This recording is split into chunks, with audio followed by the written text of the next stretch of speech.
Mga kababayan, dating gawin, mabilis lamang po ang video na ito. So sana po tapusin nyo hanggang dulo. Meron lang po akong good news na ibabahagi sa inyo na accomplishment po ng ating gobyerno. Pero bago yan mga kababayan, I'm sure na panood nyo na po ang trending na session na ito sa Kongreso po. And I think alam niyo na kung ano nangyari dito. Ako po'y nagulat din at hindi makapaniwala dahil aaminin ko po, kinalabutan po ako sa mga narinig ko. Yung mga tao na pinangalanan ay talaga namang, nako, after all these years, in my opinion, tama po pala si Senator Trillanes at talaga namang pong may laman at may basihan ang kanyang mga sinasabi at ang kanyang mga isinampang kaso. So malalaman po natin ang dami na pong content creator at vloggers ang naggawa ng content about dito. Kaya naniniwala ako, alam niyo na po kung ano nangyari sa hearing na ito. At alam niyo na kung sino yung mga pinangalanan at talagang mabibigat po ang akusasyon. Talagang nakakagulat at hindi ko na alam kung ano bang nangyayari. Parang ang gulo na po, no? Kaya reluctant po akong gawa ng content ito dahil talagang kahit po ako'y kinikilabutan, napaka maselan at sensitive po ng pangyayaring iyan. Mag-abang po tayo mga kababayan at sana po malaman natin ang totoo. Kung may mga taong nagkasala at talaga namang pinaglaruan tayong mga Pilipino, sana mapanagot po sila sa batas. So mag-intay po tayo sa desisyon ng korte at talagang kailangan po talaga nating maging matalino na moving forward dahil kapag po tayo nagpaloko, nagpalinlang at basta na lamang maniwala, lalo na sa mga politikong kakaiba pala, tayo po yung magsasuffer. Anyway, punta po tayo dun sa good news ko. Siguro alam niyo na rin ito, pero gusto ko pong ibahagi para ma-amplify at maraming makaalam. Kasi it's worth sharing po.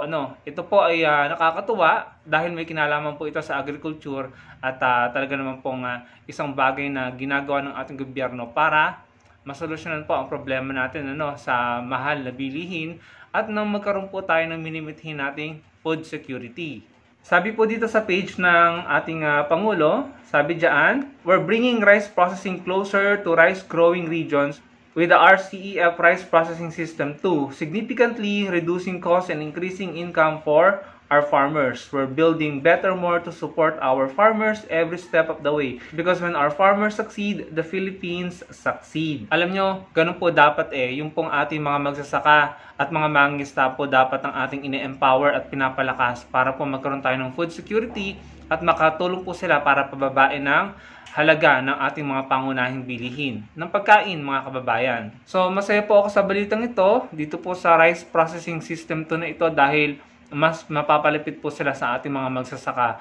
Makakabawas ito sa gastos nila at mas mapapalakas po natin sila sa kanilang ani. Ay yung productivity po ba, yung production, kailangan po talaga maparami ang supply dahil kapag mas malakas po ang demand kesa sa supply, matik, mahal ang presyo ng bilihin. Kaya kailangan malakas ang supply, marami ang supply, mababa ang demand para mababa ang presyo ng bilihin.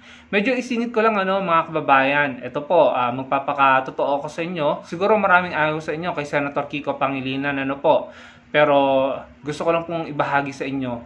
Kahit natalo din si Senator Kiko, kagaya ni Atty. Lenny. Sa Atty. Lenny, meron siyang Angat Buhay organization na tumutulong po sa gobyerno para kahit papano matulungan ang ating mga kababayan.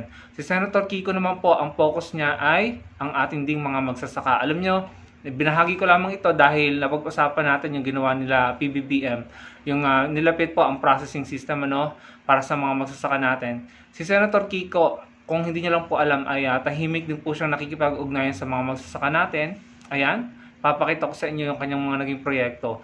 At siya po yung may akda ng batas na sagip sa kaak kung saan pinag-uutos or nire-require po ang ating mga ahensya ng gobyerno na bumili ng mga ani ng ating mga magsasaka. Nang sa ganoon, wala pong nasasayang na mga pananim kapag sobra-sobra yung supply. Kaya nga po nalulungkot ako nung may mga nabalitaan ako ng mga kamatis na tinapon lamang, carrots na tinapon lamang. Sana i-implement nila yung napakagandang batas na iyan sa GIPSA Act dahil yan po talaga ay makakatulong sa ating mga magsasaka. Na ipahapyaw ko lang naman po so kung kayo po ay ayaw nyo kay Senator Kiko, hindi ko naman po kayo pinipilit. Gusto ko lang po sa inyo ibahagi na itong mga taong ito ay kahit natalo ay tumutulong po sa ating gobyerno. Hindi nang babatikos, hindi reklamo ng reklamo at gumagawa ng kung ano-anong problema. So ayun mga kababayan, yan lang po yung gusto kong ibahagi sa inyo.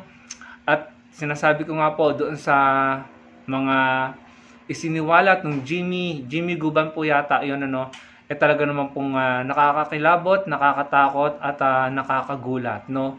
Ang dalangin ko ay sana malaman natin pare-pareho ang totoo.